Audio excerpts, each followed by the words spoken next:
मीनार पाकिस्तान जो हमने 4 दफ़ा भरी है, क्योंकि मीनार पाकिस्तान तो भरा ही तब जाता है जब लाहौर के लोग चल के आए। तो जब लाहौर के लोग नहीं निकलेंगे, आप जितने मर्जी बाहर से कीमे के नान खिला के लोगों को लेके आए, कभी भी नहीं भरा जाता। तो ये जो फ्लॉप हुआ है पीडीएम, इसने होना था। सारे मुल्क के बड़े बड़े डाकू इकट्ठे होके मुझे ब्लैकमेल कर रहे हैं कि जी आपकी गवर्नमेंट गिरा देंगे अगर हमें आप एनआरओ नहीं देते, यानी हमने जो डाके मारे हैं हमें माफ़ नहीं करते। तो इसने तो फेल होना ही था। और ये आगे भी इनका ये अपनी पार्टी से इकट्ठा रखते हैं, जी हुकूमत कल जा रही है, हुकूमत परसों जा रही है, हुकूमत 2 महीने में, ताकि इनकी पार्टी इकट्ठी रहे, क्योंकि नज़रिया तो है ही नहीं। किसी पार्टी का लीडर रेवोल्यूशनरी बनने की कोशिश कर रहा है, खुद दुम दबा के भगौड़ा होकर लंदन बैठा हुआ है, बेटे उसके बाहर बैठे हुए हैं, वो जवाब दे नहीं रहा, सुप्रीम कोर्ट में कन्विक्टेड है, और वहां बैठ के वो समझ रहे कि इनकलाब आ जाएगा। पहले दिन से शुरू हो गए, कभी इलेक्शन ठीक नहीं हुआ, उसमें हम कहें ठीक हम तैयार बैठे हैं, खोलें इलेक्शन। कभी कहें जी माशी हालात बुरे हैं, वो माइशत के तो जिम्मेदार ही हैं, तो वो हमारे से पूछ रहे हैं जी कि ये देखिए कर्जे ये चढ़ गए हैं, और हमारे से पूछ रहे हैं और प्रेशर डाल रहे हैं कि एनआरओ दे दें। फिर फैटफ के ऊपर इन्होंने सबसे ज़्यादा ब्लैकमेल किया, क्योंकि फैटफ के अंदर मुल्क ब्लैक लिस्ट हो सकता था, और ब्लैक लिस्ट का मतलब यहाँ सैंक्शंस लग सकती थी। तो इन्होंने उसके ऊपर फिर हमें ब्लैकमेल करना शुरू, और फिर बाकायदा लिख के दिए कि 34 शिकें चेंज करो 38 में से, यानी नैब को ख़त्म कर दो। ये जब मुझे तनकीद करते हैं ना ये सारे, हर रोज़ शाम को बड़े बड़े डाकू बैठ के, तो मैं समझता हूँ कि मैं कुछ तो काम अच्छा कर रहा हूँ मुल्क में। अगर ये मेरी तारीफ़ करें तो मैं अपनी तौहीन समझूँ, क्योंकि ये इन्होंने 30 साल से 35 साल से इस मुल्क का खून चूसा हुआ है। तो अगर वो हमारे लोगों की तनकीद करते हैं, फिरदौस की, इसकी, शहबाज की और मुराद सईद की, तो ये तो इनके लिए बहुत बड़ा एजाज़ है। इसका मतलब ये जहाद कर रहे हैं इन चोरों के खिलाफ।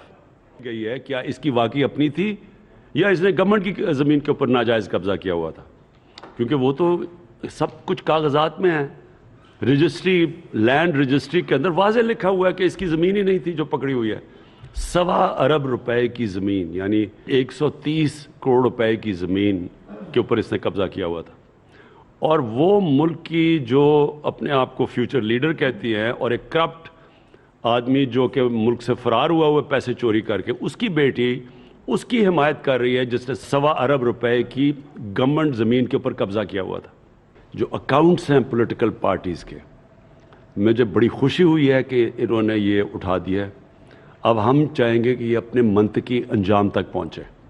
सारी पार्टीज़ की फंडिंग की पूरी स्क्रूटनी की जाए इलेक्शन कमीशन, और जब ये स्क्रूटनी करेंगे, मैं आज आपके सामने पेशन गोई करता हूं कि एक पार्टी के सबसे बेहतरीन अकाउंट्स मिलेंगे, उस पार्टी का नाम है तहरीक इंसाफ, जिसने बाकायदा पॉलिटिकल फंड रेजिंग की है, जिसने जिन डोनर्स ने पैसे दिए हैं उनके पता है, एड्रेस। 40,000 हमारे पास डोनर्स के नाम हैं। कोई भी उनको कांटेक्ट करके पूछ सकता है कि वो उन्होंने पैसे दिए या नहीं दिए। उसामा बिन लादेन ने किसको पैसे दिए, वो खालिद ख्वाजा की पूरी स्टेटमेंट है, उसने पब्लिकली, उसकी बीवी ने स्टेटमेंट दी हुई है। ये जो मौलाना फजल रहमान को किधर से, कौन से मुल्क से पैसे, ये भी पता चल जाएगा सब कुछ। नवाज शरीफ ने जो मनी लॉन्ड्रिंग की है अपनी नून लीग के जो वो पार्टी फंड्स के ज़रिए, वो भी सामने आ जाएगा। मैं तो बड़ा खुश हूँ, और मैं चाहता हूँ, और सबसे बड़ा जो इस वक्त मौलाना फजल रहमान है, इसको मौलाना कहते हुए दीनी मौलाना आलिम की तौहीन है। ये करप्ट आदमी है जो सिर्फ दीन को इस्तेमाल करता है, और मदरसे के बेचारे वो तालिब इल्मों को इस्तेमाल करता है ब्लैकमेल करने के लिए और पैसा बनाने के लिए। ये बताया कि इसके पास अरबों रुपए की प्रॉपर्टीज आई किधर से हैं। लोग मेहनत करते हैं, कोई बिजनेस करता है, ये बैठे बैठे ही अरबोपति है इसके तो, और फ्रंट मैन के जरिए इसके पैसे, बेनामी इसकी जो ज़मीनें हैं किधर से आई हैं? क्योंकि ये सारी हुकूमतों में बैठा रहता है, सबके साथ मिल के, कोई इसको हाथ नहीं लगाता, क्योंकि फतवा लगा देता है सब पे। सारे इसको डर के इससे कोई पूछता नहीं है, और ये पैसे बनाता रहता है। और ये स्टेटमेंट दे रहा है जी नैब कौन होती है मुझे बुलाने वाली, क्या ये कानून से ऊपर है?